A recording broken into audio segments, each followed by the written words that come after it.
Halo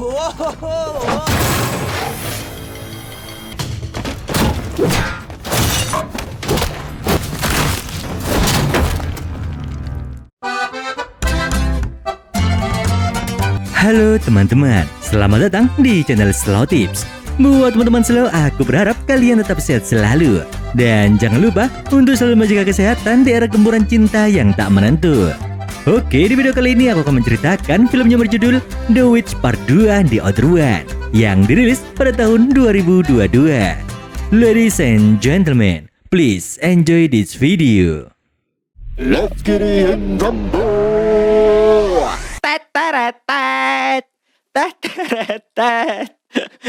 Ayo mau cerita nih, langsung bahas film rasa suwe-suwe. Cerita diawali dengan memperlihatkan seorang gadis kecil yang berlumuran darah di sebuah kandang sapi. Melihat dirinya yang berlumuran darah dan banyak sapi yang meninggoy membuatnya bingung sendiri. Di saat keluar, dia mendengar buahnya anjing yang menggonggong dan suara bisikan yang mengganggu. Tak lama setelah itu, salah satu dari anjing tersebut terlepas dan menghampirinya. Dan ternyata semua itu hanyalah mimpi seorang wanita yang sedang hamil muda. Dia adalah Miyong. Di hari itu, perusahaan tempat Yoja bekerja sedang melakukan liburan. Namun, tak lama kemudian, bis yang mereka tumpangi tiba-tiba berbelok. Setelah memasuki gerbang, orang yang berada di depan sana tiba-tiba melemparkan gas beracun dan menghajar semua penumpang.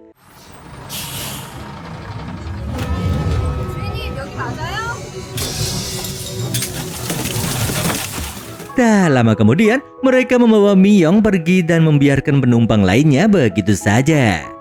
Singkat cerita, setelah membuka mata, Yoja mendapati dirinya berada di sebuah lab. Di sana, dia tak sengaja mendengar jika bis yang mereka tumpangi terjatuh ke sebuah jurang. Dan tak ada satupun orang yang selamat. Tak lama, seorang wanita datang menenangkan dirinya. Dia mengatakan jika Miyong dan bayinya selamat. Namun, seorang wanita lain dengan wajah yang sama datang menghampirinya. Dia adalah Dr. Baik, saudara kembar wanita yang menenangkan Miyong. Di sana, Dr. Baik bertanya kepada Miyong, apakah dia tak tahu siapa sebenarnya dirinya, atau dia sengaja berpura-pura di hadapan mereka. Scene pun beralih ke 18 tahun setelah kejadian itu, yang memperlihatkan satu-satunya gadis yang selamat dari peristiwa pembantaian di sebuah lab. Dia bernama Yoja. Di sana dia melepaskan semua selang yang menempel pada dirinya lalu pergi dari sana. Sejak lahir hingga remaja, ini adalah pertama kalinya dia melihat dunia luar. Namun, tiba-tiba dia merasakan telinganya berdenting dan kepalanya yang sakit. Di waktu yang sama, seorang laki-laki bernama Jang menemui Dr. Baik. Di sana, mereka membahas tentang kaburnya Yoja dan insiden penyerangan yang terjadi di lab. Jang juga mengatakan jika dia mencurigai organisasi transhumanis dan organisasi yang dia pimpin oleh kembaran Dr. Baik. Sementara di sisi lain, Yoja yang berhasil kabur merasa bingung karena sebelumnya dia tak pernah melihat dunia luar. Dengan penampilan yang berlumuran darah, dia terus berjalan hingga menemukan jalan raya. Saat di tengah jalan, sebuah mobil dengan kecepatan tinggi yang hampir menabraknya tiba-tiba menghampirinya.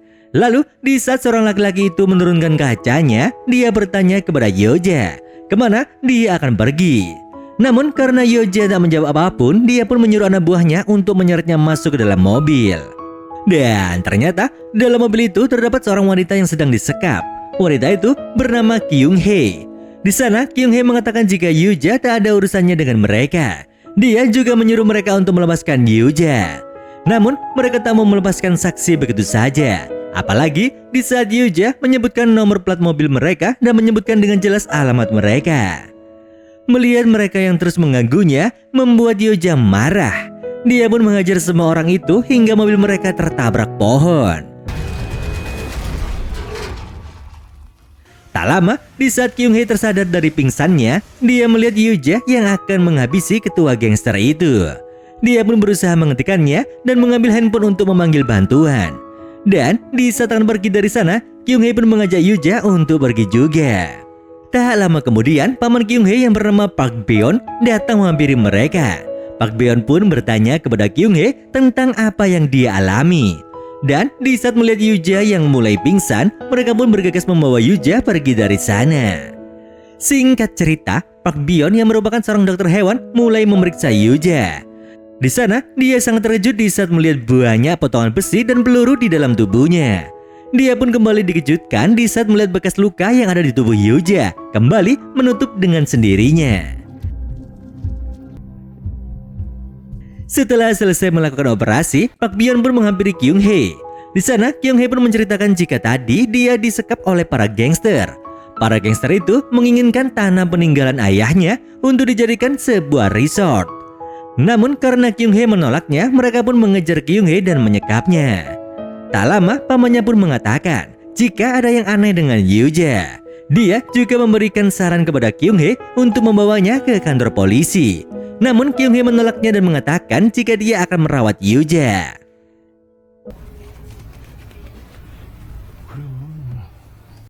Scene pun berpindah ke sebuah lab rahasia yang berada di Amerika. Di sana terlihat seorang tentara wanita yang berlumuran darah menembaki gadis yang masih hidup di depannya. Wanita itu bernama Jo Hyun. Setelah selesai, dia pun menyuruh petugas kebersihan untuk membereskan semua kekacauan yang ada di sana. Setelah keluar dari sana, dia pun pergi menaiki sebuah mobil yang dikendarai oleh seorang pria bernama John. Di sana, John pun memarahinya karena tadi dia meninggalkannya sendirian. Singkat cerita, di saat tiba di rumah, Jo Hyun pun membersihkan semua darah dan luka yang ada di tubuhnya. Anehnya, setelah mengeluarkan semua peluru yang ada di tubuhnya, luka itu tiba-tiba tertutup dengan sendirinya. Tak lama kemudian, dia pun membuka laptopnya untuk mengirimkan laporan hanya dengan matanya. Scene pun berganti. Kini terlihat Yuja yang dibawa Kyung Hee untuk pergi ke tempat tinggalnya. Dan saat sampai, mereka pun bertemu dengan adik laki-laki Kyung Hee yang bernama Dae-gil. Yuja yang mengira jika Dae-gil akan menyerang Kyung Hee, dia pun berusaha untuk melindunginya. Namun dengan cepat Kyung Hee mengatakan jika dia baik-baik saja dan mengenalkannya kepada adiknya.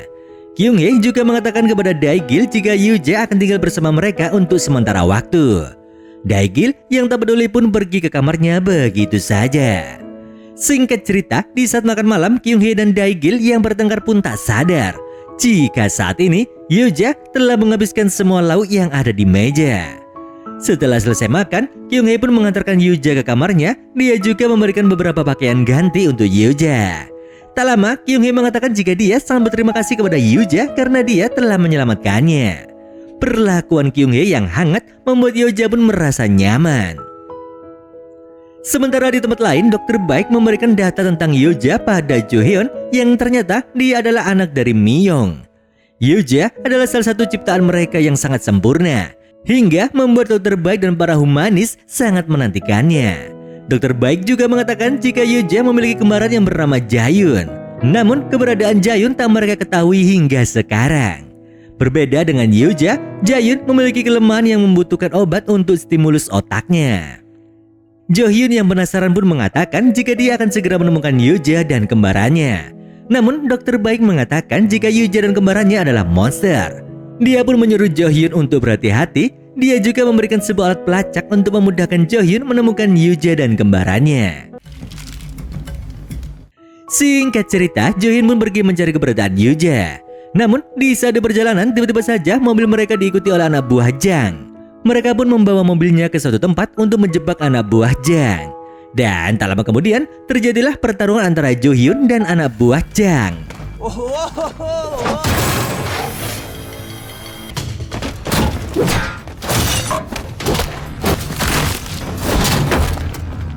Setelah berhasil menghabisi mereka, Jo Hyun pun mengatakan jika ingin berbicara kepadanya, maka bosnya yang harus datang kepadanya. Scene pun berganti. Di saat malam hari, tiba-tiba saja darah keluar dari hidung Yuja. Lagi-lagi, di saat kepalanya sakit, dia mendengar bisikan-bisikan ibunya yang memanggilnya. Tak lama kemudian, di saat berjalan ke jendela, dia melihat banyak mobil yang mengarah ke rumah Kyung Hee. Dan ternyata, mobil-mobil itu milik seorang pria bernama Young-do. Melihat hal itu, keberadaan Young-do, Kyung Hee pun menghadangnya dengan sebuah senapan untuk melindungi peninggalan terakhir ayahnya. Di saat Kyung Hee gagal melawan mereka, Dae-gil tiba-tiba datang dan menyerangnya. Namun sayangnya, dia juga gagal melawan mereka. Tak lama kemudian, Young-do pun menyuruh Kyung Hee untuk menandatangani kontraknya. Bahkan dia juga menawarkan harga yang sangat mahal kepada Kyung-hee. Meski dalam kondisi tak baik-baik saja, Kyung-hee tetap mempertahankan peninggalan terakhir ayahnya, membuat anak buah Young-do terus menghajarnya. Hingga di saat melihat ke arah atap rumah, dia sangat terkejut di saat Yuja berada di sana. Melihat Kyung-hee yang terus melihat ke atap membuat semua orang pun penasaran dan melihat ke arah atap. Tak lama kemudian, Yuja pun turun dan mulai mengajar anak buah Young-do.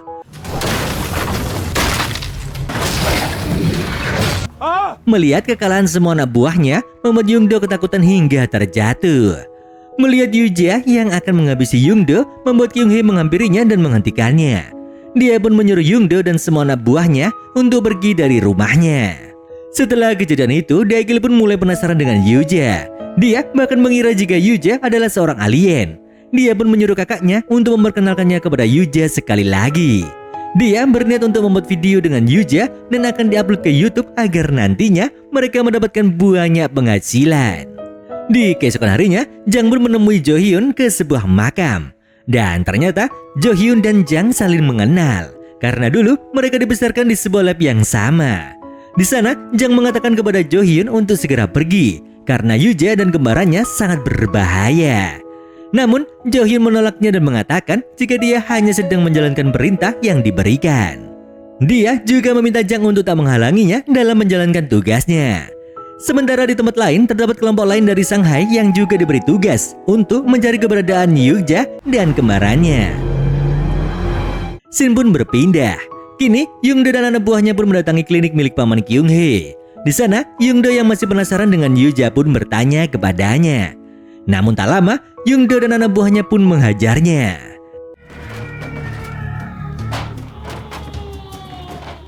Singkat cerita, di saat Kyung-hee, Daegil dan Yuja melakukan perjalanan menuju supermarket, di belakang Daegil menjelaskan kepada Yuja tentang YouTube untuk menghasilkan banyak uang.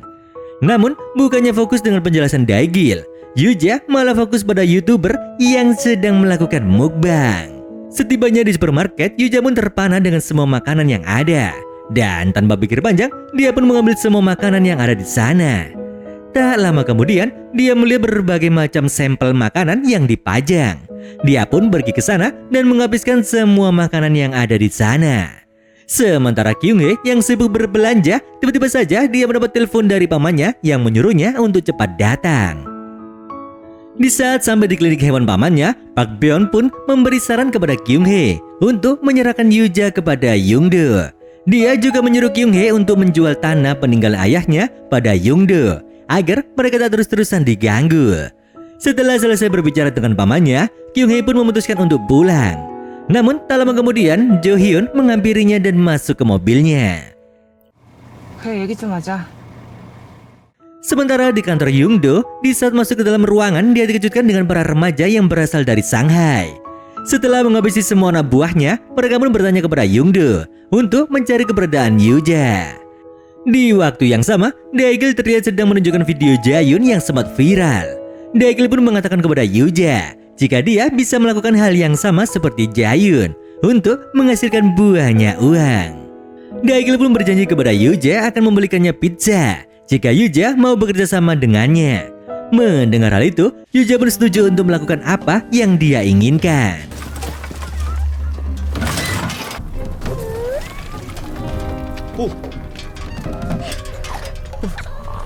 Sementara Kyung-hee, dia terus memikirkan tentang ucapan Jo Hyun yang mengatakan jika Yuja adalah monster yang berbahaya. Dan jika dia tak ingin kehilangan adiknya, maka dia dan Daegil harus menjauh dari Yuja. Di tempat lain, Jo Hyun dan pasukannya kini mempersiapkan diri untuk melawan Yuja. Sementara para remaja dari Shanghai dan Young-do, kini mereka berada di perjalanan menuju tempat Yuja berada. Tak lama setelah memikirkan semuanya, Kyung-hee pun akhirnya merubah pikiran. Dia pun menyuruh Yuja lari agar selamat. Dia juga memberitahu Yuja jika saat ini Jo Hyun sedang mengincarnya. Mendengar hal itu, Yuja pun mulai merasa jika saat ini musuhnya sudah berada di sekitar rumah mereka. Sementara itu, kini Jo Hyun sudah bersiap untuk menembak Yuja di saat dia keluar dari rumah nanti. Tak lama kemudian, rombongan Young-do dan anak Shanghai pun datang. Mengetahui jika keberadaan Yuja sangat membahayakan, Daegil pun membawa Yuja ke atap untuk kabur. Dia juga menunjukkan jalan kepada Yuja hingga nantinya dia akan sampai di jalan besar. Dia mengatakan untuk saat ini Yuja harus kabur dari sana. Dan setelah semua keadaan kembali tenang dan aman, dia dapat kembali lagi ke rumah mereka.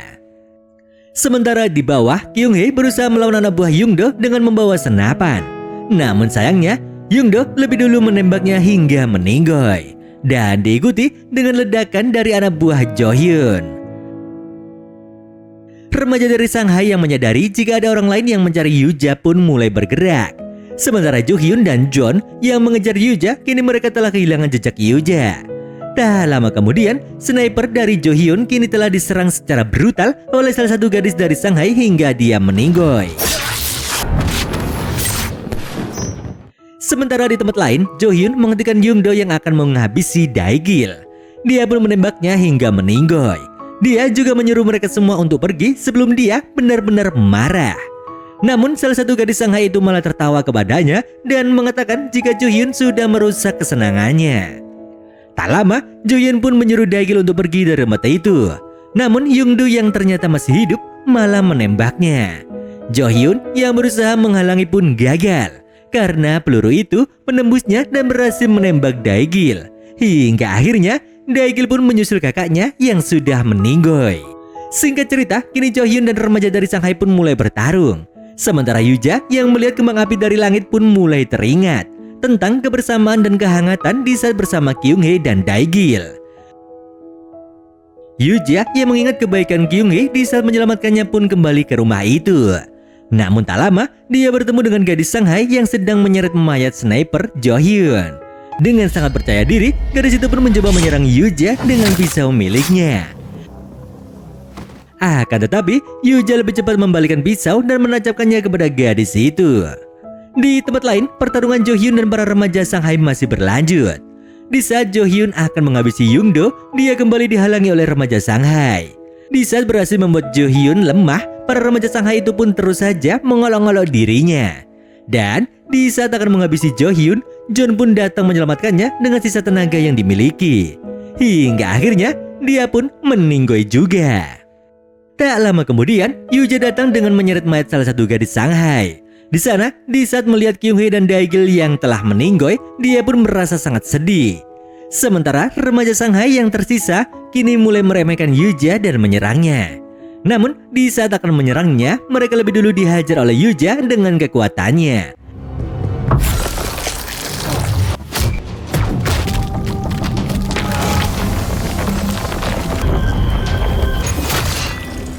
Hingga mereka meninggoy di tangan Yuja. Singkat cerita, setelah berhasil menghabisi dua remaja Shanghai, tak lama Jae-hyun pun muncul. Di sana, satu-satunya gadis Shanghai yang tersisa merasa senang. Namun bukannya menghabisi Yuja, Jae-hyun malah tersenyum ke arah Yuja.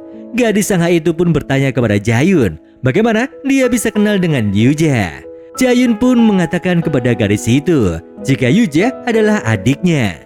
Gadis itu pun mengatakan jika mereka diberi tugas untuk menghabisinya.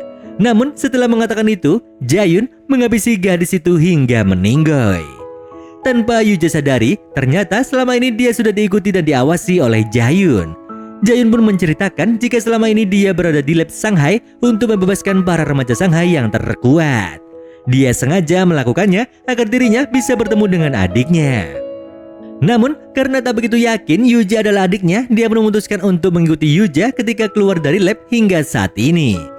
Dia pun mengatakan jika mulai saat ini, mereka harus saling bersama. Dia juga mengatakan jika saat ini mereka harus menemukan keberadaan ibu mereka. Namun sayangnya, Yuja menolaknya dan pergi ke arah mayat Kyung-hee dan Dae-gil. Di saat melihat keadaan mereka, membuat hati Yuja sangat tersakiti dan ingin menyelamatkannya. Melihat hal itu, Jae-hyun pun menawarkan obat yang dia bawa. Jae-hyun mengatakan jika Yuja tak bisa menyelamatkan keduanya, dia harus menyelamatkan salah satu dari mereka. Namun, di saat kembali hidup, salah satu dari mereka tak akan jadi manusia seperti sebelumnya. Mereka akan menjadi manusia kuat seperti mereka. Karena Yuja tak bisa memilih, Jae-hyun pun akhirnya membiusnya dan membawa Yuja untuk mencari keberadaan ibunya.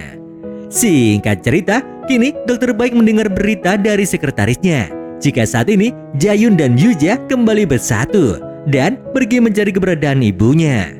Dokter Baik pun menyuruh sekretarisnya untuk segera bersiap-siap. Shin pun berpindah dan memperlihatkan Miyong yang ternyata masih hidup dan berada di lab milik Dokter Baik. Dan ternyata potongan-potongan ingatan dan suara ibunya dapat terhubung hanya pada Yuja. Sementara di tempat lain, setelah kepergian Jaehyun yang membawa pergi Yuja, ternyata Jo-hyun dan John masih hidup. Mereka sengaja berpura-pura meninggoy agar tak dihabisi. Setelah itu, Jo-hyun pun melaporkan kejadian hari itu kepada Jang, yang ternyata berada di sana untuk melihat pertarungan mereka semua. Selalu ditunggu ya teman-teman, dan jangan lupa bunyikan notifikasinya agar kalian tak ketinggalan dengan video-video selanjutnya. Kalau begitu, sampai jumpa di video berikutnya.